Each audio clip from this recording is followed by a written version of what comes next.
पहाड़ी से घिरा एक छोटा सा गांव, जहां सर्दी इतनी कि सांसें धुएं की तरह बाहर निकल रही थीं।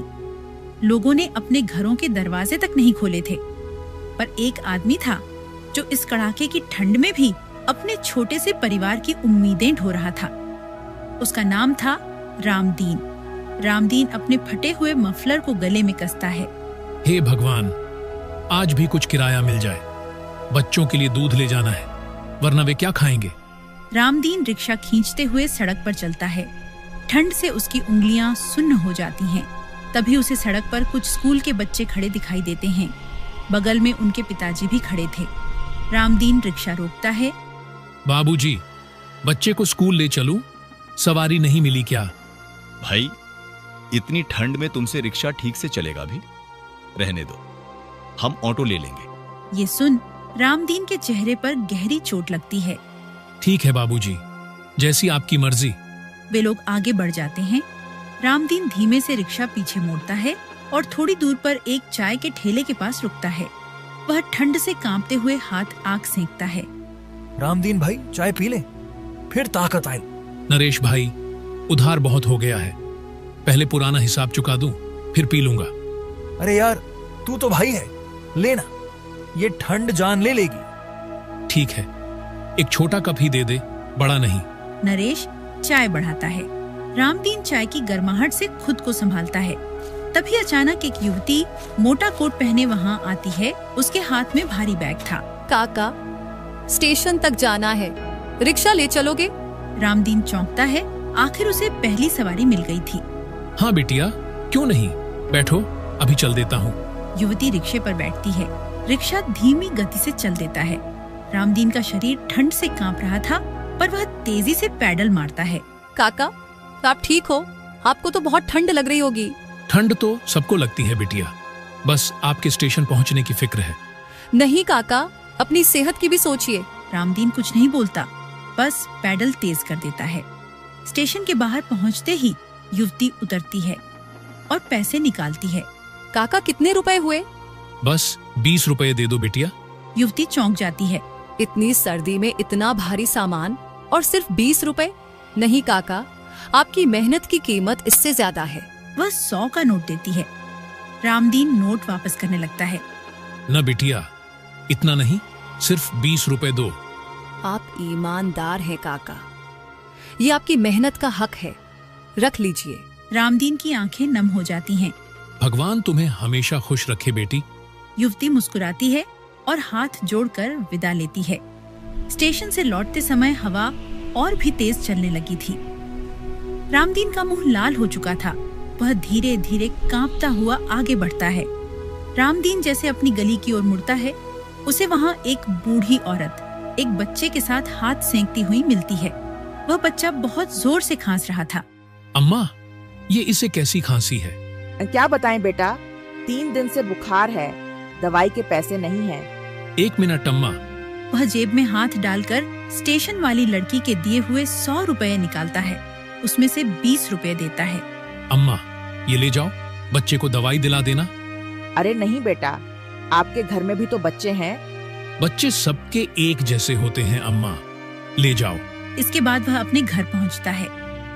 अंदर उसकी पत्नी सावित्री और दोनों बच्चे मुन्ना और छोटी रानी एक दूसरे से चिपक कर बैठे थे। आ गए आप, बहुत देर कर दी आज थोड़ी दूर की सवारी मिल गई थी, बस इसलिए थोड़ा वक्त लग गया। बाबा, दूध लाए, बहुत भूख लगी है। रामदीन जेब पैसे निकालकर पत्नी को देता है। हाँ, दूध ले आओ, बच्चों को ठंड में ताकत की जरूरत है। सावित्री समझ जाती है कि उसने कोई त्याग किया है। तुम भी कुछ खा लो। अरे, तुम मेरी चिंता मत करो, मैं रास्ते में खा आया हूँ। रात का समय। सावित्री 2 पुराने कंबल बच्चों पर डालती है। रामदीन कमरे के एक कोने में बैठा था। ठंड अब उसे कंपा रही थी। इतनी ठंड में मत निकला करो, तुम्हारी सेहत बिगड़ जाएगी। अगर मैं ना निकला तो ये 2 नन्हे कैसे पलेंगे? सावित्री की आंखें नम हो जाती हैं। तभी अचानक दरवाजे पर जोर की दस्तक होती है। रामदीन चौंक जाता है। इतनी रात को कौन आया होगा? रामदीन दरवाजा खोलता है। बाहर एक आदमी खड़ा था। उसकी आंखों में आंसू थे। भैया जल्दी चलिए, मेरी पत्नी की तबीयत बहुत खराब है, उसे अस्पताल ले जाना है। टैक्सी नहीं मिल रही। रामदीन रिक्शे की तरफ देखता है। तेज ठंड हवा और ये लंबा सफर, लेकिन फिर वह उस आदमी की आंखें देखता है। चलो भैया, चलते हैं। सावित्री उसका हाथ पकड़ती है। इतनी ठंड में मत जाओ। किसी की जान पर बनी है सावित्री। अगर आज मैं रुक गया तो कल किसी और का बच्चा रोएगा। सावित्री उसकी आंखों में देखते ही चुप हो जाती है। इसके बाद रामदीन रिक्शा लेकर अस्पताल की ओर चल देता है। पीछे बैठा आदमी अपनी बीमार पत्नी को थामे हुए था। पानी पानी। सुनैना, बस थोड़ी देर और, अस्पताल पास ही है। रामदीन सुनकर और तेज पैडल मारता है, पर ठंड उसे भीतर तक चीर रही थी। अचानक सामने टूटी हुई सड़क आती है। रिक्शा डगमगाता है। भैया संभाल के, गड्ढा है आगे। रिक्शा झटके से उछलता है और गिरते गिरते बचता है।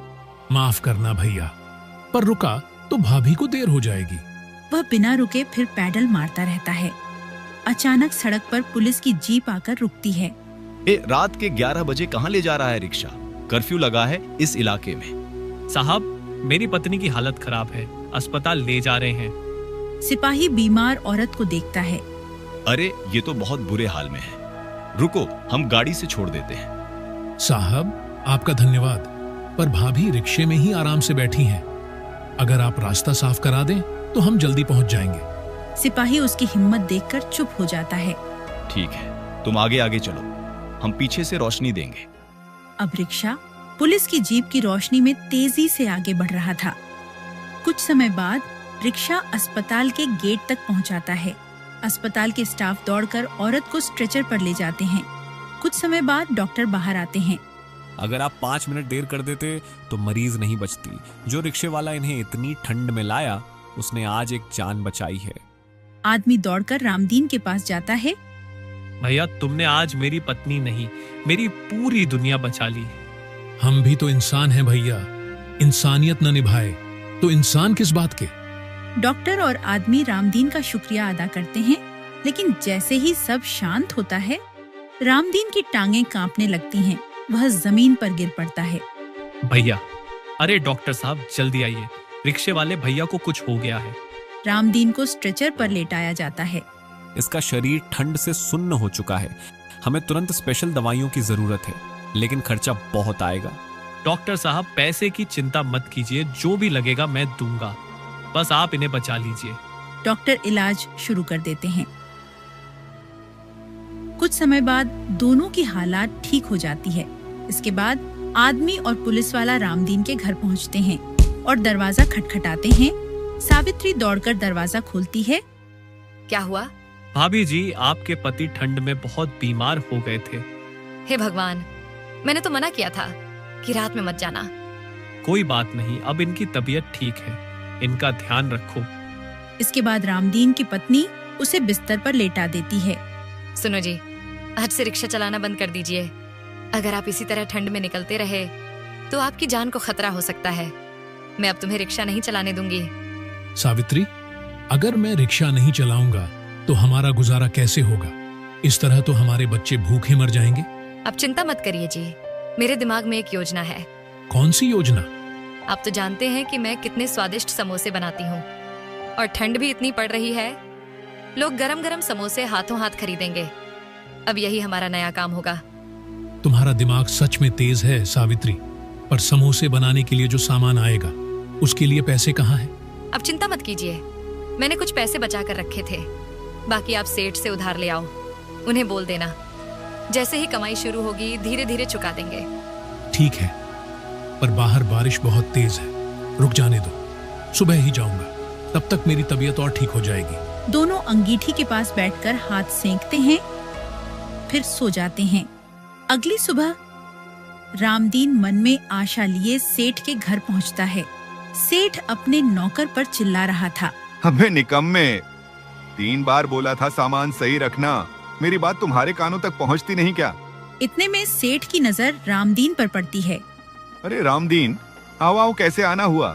सेठ जी, मुझे थोड़े पैसों की जरूरत है, अगर आप मदद कर दें तो आपका बहुत उपकार होगा। अरे हाँ, क्यों नहीं, बताओ कितने रुपए चाहिए तुम्हें? ज्यादा नहीं सेठ जी, बस 5,000 रुपए दे दो। 5,000 मिल जाएंगे, लेकिन एक शर्त है, अगर समय पर पैसे नहीं लौटाए तो तुम्हारी छोटी सी जमीन, याद है ना, खेत के किनारे जो है, वह मेरी होगी। रामदीन कुछ पल चुप रहता है, फिर अपनी मजबूरी सोचकर सिर झुका देता है। ठीक है सेठ जी, मुझे मंजूर है, लेकिन मैं वादा करता हूँ धीरे धीरे आपका सारा उधार चुका दूंगा। बस यही तो चाहिए था। लो, पैसे ले जाओ, और हाँ, समय पर चुकाना मत भूलना। सेठ उसे नोटों की गड्डी थमाता है। रामदीन पैसे को झोले में रखता है और भारी मन से घर की ओर चलता है। रामदीन हाथ में झोला लिए घर लौटता है। ये लो सावित्री, तुम्हारे कहने पर सेठ से पैसे तो ले आया हूँ, लेकिन उसने बड़ी अजीब शर्त रखी है। कहा है कि अगर समय पर पैसे न लौट आए तो हमारी जमीन पर कब्जा कर लेगा। अजी, आप बिल्कुल चिंता मत करो। अब तो सर्दी दिन ब दिन बढ़ रही है। ऐसे मौसम में हमारे समोसे हाथों हाथ बिकेंगे, लोग चाव से खाएंगे और हम सेठ के पैसे आसानी से चुका देंगे। बात तो ठीक कहती हो, पर डर भी लगता है भाग्यवान। कहीं ऐसा ना हो कि घर का थोड़ा बहुत पैसा भी डूब जाए और जमीन भी चली जाए। आप बेकार की चिंता कर रहे हो, भगवान पर भरोसा रखो, सब ठीक होगा। रामदीन उसकी आंखों में भरोसा देख मुस्कुरा देता है। इसके बाद रामदीन बाजार से आलू, आटा, तेल और मसाले खरीद लाता है।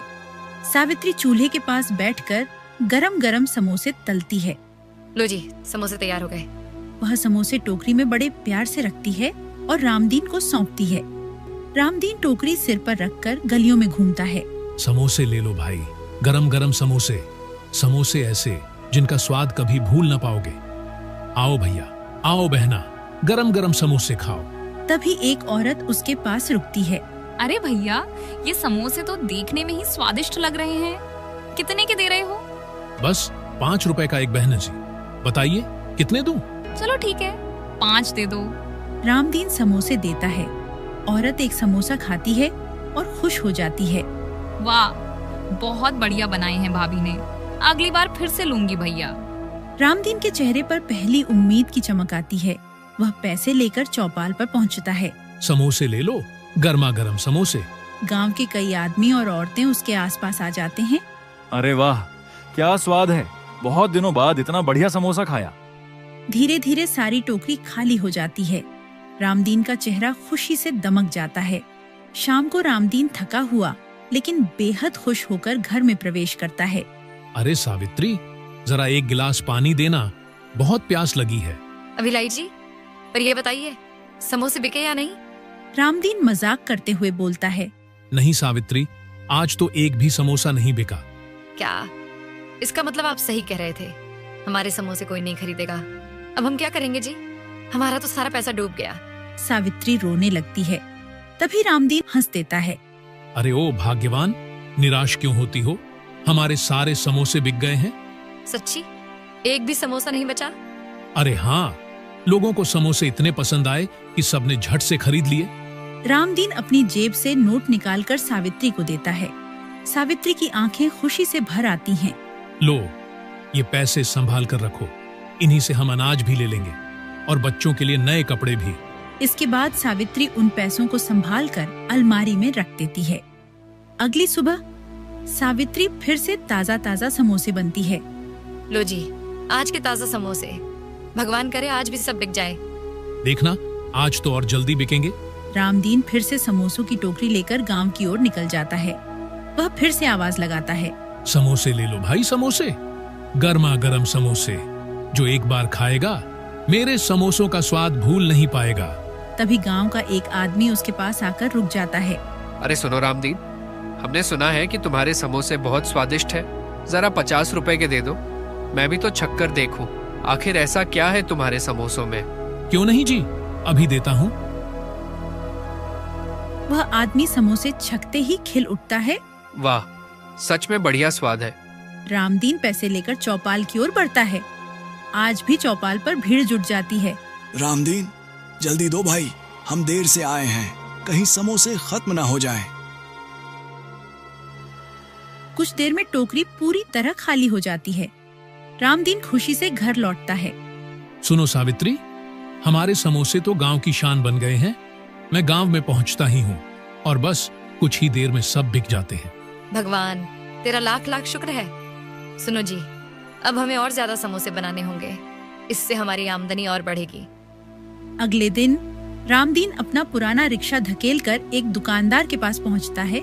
भैया, इस रिक्शे को ठेला बना दो। ठीक है भाई, आप बैठिए, मैं काम शुरू करता हूँ। शाम होने तक रिक्शा एक खूबसूरत साफ सुथरा ठेले में बदल जाता है। रामदीन पैसे देता है और खुशी खुशी ठेला घर ले आता है। पहले जो रामदीन टोकरी में समोसे बेचता था, अब वह ठेले पर समोसे बेचने शुरू कर देता है। रामदीन के पास ग्राहकों की भीड़ लग जाती है। अब उसकी कमाई पहले से कई गुना बढ़ जाती है। सावित्री सही कहती थी, मेहनत से सब मिलता है। शाम का समय, सर्द हवा बह रही थी। दोनों पति पत्नी अलाव के पास बैठे हाथ सेक रहे थे। तभी गांव का मुखिया वहां आता है। सुनो रामदीन, 3 दिन बाद मेरी बेटी की शादी है। मेहमानों के लिए समोसे चाहिए। क्या तुम मेरे लिए समोसे बना दोगे? क्यों नहीं मुखिया जी, आप बस हुक्म कीजिए, मैं समय पर समोसे पहुंचा दूंगा। ठीक है, मैं कल सूची भेज दूंगा। मुखिया चला जाता है। तभी उनकी यह बातें भानु और उसकी पत्नी चुपके से सुन रहे थे, क्योंकि उनकी कई दिनों से रामदीन के काम पर नजर थी। देखा तूने, ये भिखारी जिसके घर में खाने को नहीं था, आज इतना बड़ा ऑर्डर ले रहा है। हाँ, और इसकी पत्नी तो अब हमारी तरफ देखती भी नहीं। इन दोनों को खूब घमंड चढ़ गया है। तू चिंता मत कर, मैं ऐसा कुछ करूंगा कि रामदीन कभी भी यह ऑर्डर पूरा न कर पाए। भानु और उसकी पत्नी रामदीन की इतनी तरक्की देखकर चलने लगे थे और वह इस इंतजार में थे कि कैसे भी करके रामदीन मुखिया को समोसे न पहुंच पाए। शाम को सावित्री और रामदीन समोसे तैयार करने के बाद वो सोने चले जाते हैं। तभी भानु और उसकी पत्नी चुपके से रामदीन के रसोई में घुस जाते हैं। जल्दी करो, कभी वो दोनों जाग ना जाए। दोनों की समोसों से भरी टोकरी देखते ही लालच से आंखें चमक उठती हैं। वाह, इतने सारे समोसे, बस इन्हें ले चलते हैं। कल गांव में सभी हंसेंगे कि रामदीन ऑर्डर भी पूरा नहीं कर पाया। दोनों समोसों से भरी टोकरियां चुपके से उठा लेते हैं और रात के अंधेरे में गायब हो जाते हैं। शादी वाले दिन सावित्री जैसे ही रसोई में पहुंचती है तो वहां का नजारा देख दंग रह जाती है, क्योंकि रसोई में एक भी समोसा नहीं था। हे भगवान, ये समोसे कहाँ गए? अब हम मुखिया जी को क्या जवाब देंगे? सावित्री दौड़ती हुई कमरे में आती है जहाँ रामदीन अभी अभी जागा था। अजी सुनते हो, हमारे सारे समोसे कोई चुरा ले गया। क्या? ऐसे कैसे हो सकता है सावित्री? हमने तो दरवाजा भी बंद किया था। मेरा तो शरीर कांप रहा है जी। अब मुखिया से क्या कहेंगे? हे भगवान, अब तो मुझे कोई बहाना ही बनाना पड़ेगा। कुछ देर तक कमरे में मौत जैसा सन्नाटा। ठीक है, मैं खुद जाकर मुखिया जी को बता देता हूँ। जो होगा देखा जाएगा। इसके बाद रामदीन मुखिया के बड़े दरवाजे पर पहुँचता है। मुखिया कुर्सी पर बैठे मेहमानों की लिस्ट देख रहा था। अरे रामदीन, ये क्या मुरझाया हुआ चेहरा लेकर घूम रहे हो? मुखिया जी, क्या बताऊं, कल रात हमारे घर से किसी ने सारे समोसे चुरा लिए। क्या? समोसे चुरा लिए? अरे भला कोई समोसे क्यों चुराएगा? सच कह रहा हूँ मुखिया जी, आप मुझे बस शाम तक का समय दे दीजिए, मैं दूसरे बना दूंगा। रामदीन, कहीं तुम बहाना तो नहीं बना रहे? मेरी बेटी की शादी है और तू बोल रहा है समोसे चोरी हो गए? नहीं मुखिया जी, मैं सच बोल रहा हूँ, लेकिन आप चिंता मत कीजिए, शाम तक सारे समोसे तैयार कर दूंगा। देख, अगर शाम तक समोसे नहीं आए तो तेरी खैर नहीं। रामदीन सिर हिलाता है और वहां से निकल जाता है। रामदीन भारी मन से घर लौट रहा था। तभी वह भानु के घर के बाहर पहुंचता है। वहां देखता है कि भानु का बेटा हाथ में समोसा पकड़े हुए खा रहा था। अरे, भानु के बच्चे तो कभी समोसे नहीं खाते और भानु ने तो आज तक एक भी समोसा नहीं खरीदा। फिर ये समोसा कहाँ से आया? वह तुरंत बच्चे के पास पहुंचता है। अरे बेटा, ये समोसे कहाँ से लाए? ये तो मुझे पापा ने दिए हैं। हमारे घर में तो अभी बहुत सारे हैं। आपको चाहिए तो ले लो चाचा। यह सुनकर रामदीन के पैरों तले जमीन खिसक जाती है। अब सारी तस्वीर साफ हो चुकी थी। रामदीन तेज कदमों से घर पहुंचता है। भाग्यवान, सब समझ में आ गया। हमारे समोसे किसी और ने नहीं, भानु ने चुराए हैं। हे भगवान, हमें तो पता ही नहीं था कि इतना गिर जाएगा वह आदमी। अब मैं क्या करूं? शादी में समय भी कम है। अजी, मेरे हिसाब से आपको सच्चाई मुखिया जी को बतानी चाहिए। अब वही हमारी मदद कर सकते हैं। ठीक है भाग्यवान, अब सच बोल ही देता हूँ। रामदीन दोबारा मुखिया के घर पहुँचता है। मुखिया दरवाजे पर ही खड़ा था। अब क्या हुआ? क्यों आए हो दोबारा? मुखिया जी, मुझे आपसे बहुत जरूरी बात कहनी है। कहो रामदीन, अब क्या बहाना है? मुखिया जी, मैं झूठ नहीं बोलूंगा। मेरे समोसे जिसने चुराए हैं और वह कोई और नहीं, भानु है। उसके बेटा के हाथ में मेरे ही समोसे थे। मुखिया यह सुनकर हैरान रह जाता है। उसके चेहरे पर सख्ती और गुस्सा उतर आता है। क्या? भानु? चल रामदीन, अभी सच का पता लगाते हैं। मुखिया अपने कुछ आदमियों को साथ लेकर भानु के घर पहुंचता है। भानु, बाहर निकल जल्दी। भानु और उसकी पत्नी घबराए हुए चेहरे के साथ बाहर निकलते हैं। जी मुखिया जी, क्या हुआ? सब ठीक है ना? ठीक? तुमसे ठीक की उम्मीद? अभी बताता हूँ। भानु कुछ बोल पाता इससे पहले मुखिया अपने आदमियों को आदेश देता है, जाओ, घर की पूरी तलाशी लो। मुखिया के आदमी घर के अंदर घुसते हैं और कुछ ही देर में समोसों से भरी टोकरी लेकर बाहर आते हैं। मुखिया भानु की तरफ घूरता है। ये क्या है भानु? बोल, क्यों चुराए तूने ये समोसे? भानु के चेहरे से रंग उड़ जाता है। मुझे माफ कर दीजिए मुखिया जी, मैं रामदीन की तरक्की बर्दाश्त नहीं कर पाया और जलन के कारण ये सब कर बैठा। मुझे माफ कर दीजिए, मैं आज के बाद ऐसी हरकत कभी नहीं करूंगा। आप मुझे बस एक बार माफ कर दीजिए। मुखिया जी, हमसे भूल हो गई, हमें माफ कर दीजिए। नहीं, आज तुम्हें माफी नहीं मिलेगी भानु। अगर आज तुम्हें छोड़ दिया तो कल तुम किसी और गरीब के पेट पर लात मारोगे। वह अपने आदमियों को आदेश देता है, सुनो, इसे ऐसी सजा दो कि दोबारा किसी की कमाई पर डाका डालने की हिम्मत ना हो। मुखिया के लोग आगे बढ़ते हैं और भानु की अच्छी तरह पिटाई करते हैं। भानु चीखता है लेकिन कोई उसे नहीं बचता है क्योंकि उसने गलत किया था। पिटाई के बाद मुखिया समोसे रामदीन को सौंप देता है। ले रामदीन, ये तेरे समोसे हैं, अब तुरंत इन्हें शादी में पहुंचा दे। और सुन, तू मेहनती आदमी है, तेरे जैसे लोग इस गांव की शान हैं, तेरे ऊपर कोई उंगली नहीं उठाएगा। रामदीन की आंखों में खुशी के आंसू आ जाते हैं। धन्यवाद मुखिया जी, आपने हमारा सम्मान बचा लिया। रामदीन समोसे उठाता है और तेजी से मुखिया के घर पहुंचा देता है। फिर वह खुशी खुशी अपना काम करने लगता है और इस तरह रामदीन का नाम पूरे गांव में और भी ज्यादा चमक जाता है।